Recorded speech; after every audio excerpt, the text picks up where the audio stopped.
Hi there, Keir Weimer coming to you here. Today I want to talk about work-life balance and what it means to me.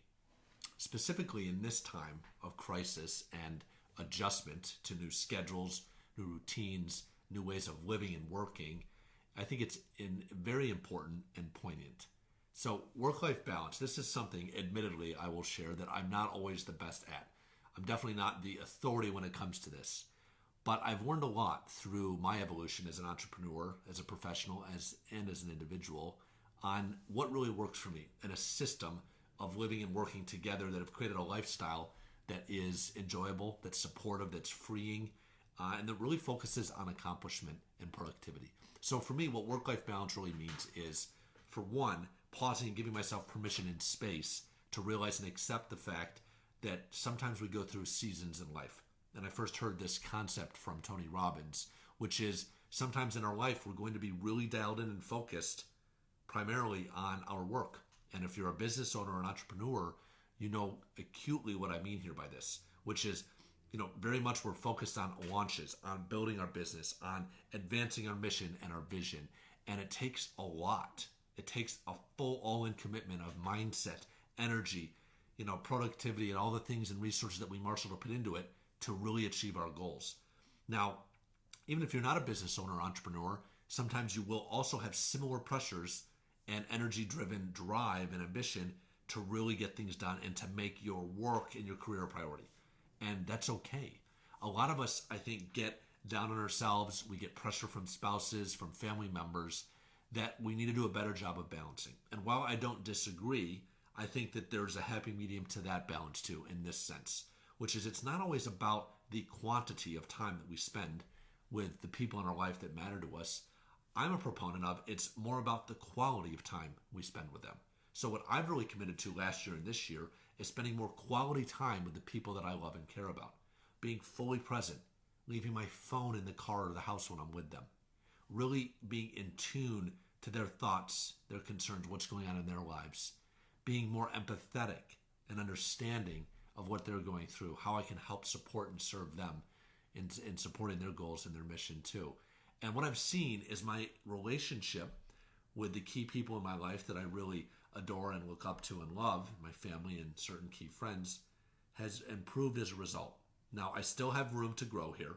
I still need to spend more time getting to see some of these friends in person, although right now that's not going to happen, so things are more virtual.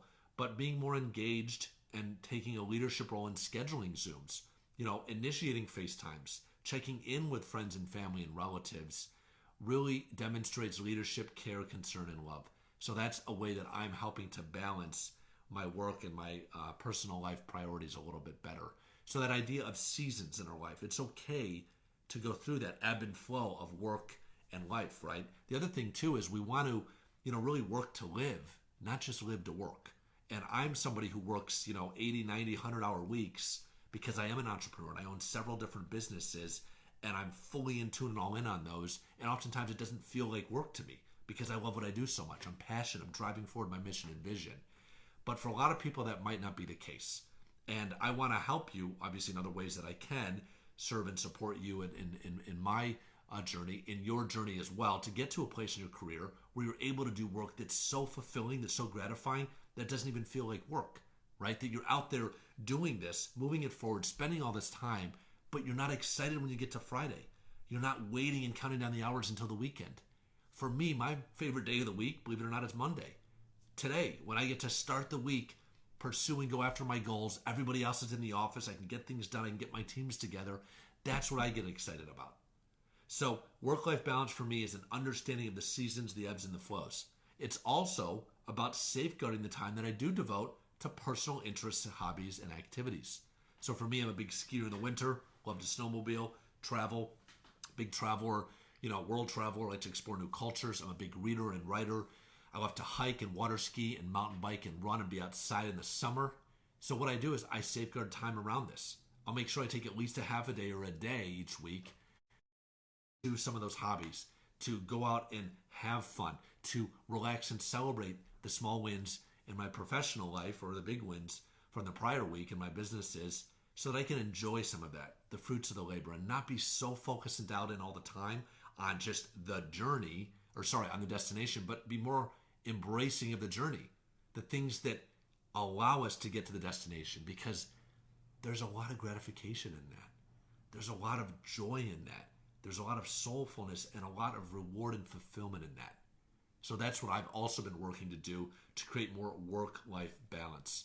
And, lastly, what I want to continue to do is carve out more time, more dedicated time blocks where I'm completely off the grid, not even thinking, which is hard, about my work priorities, my businesses, my goals, and my dreams.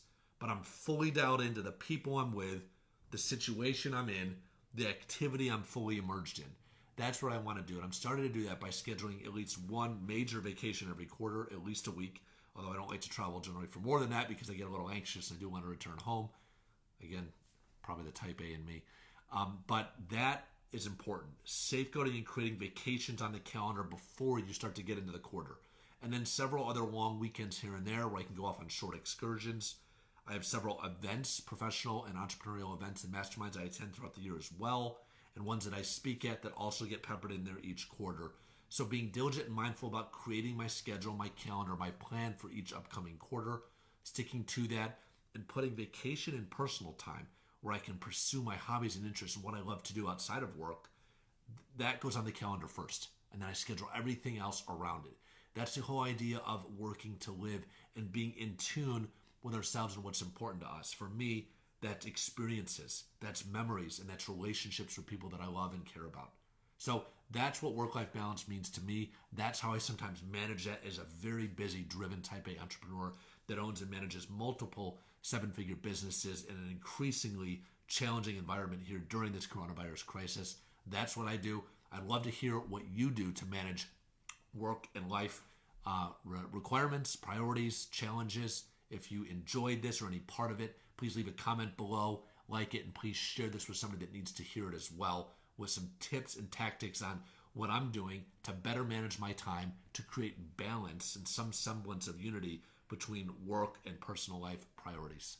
Thank you so much. To your success and happiness. Have a great rest of the week. Start it off strong, and we'll talk to you soon.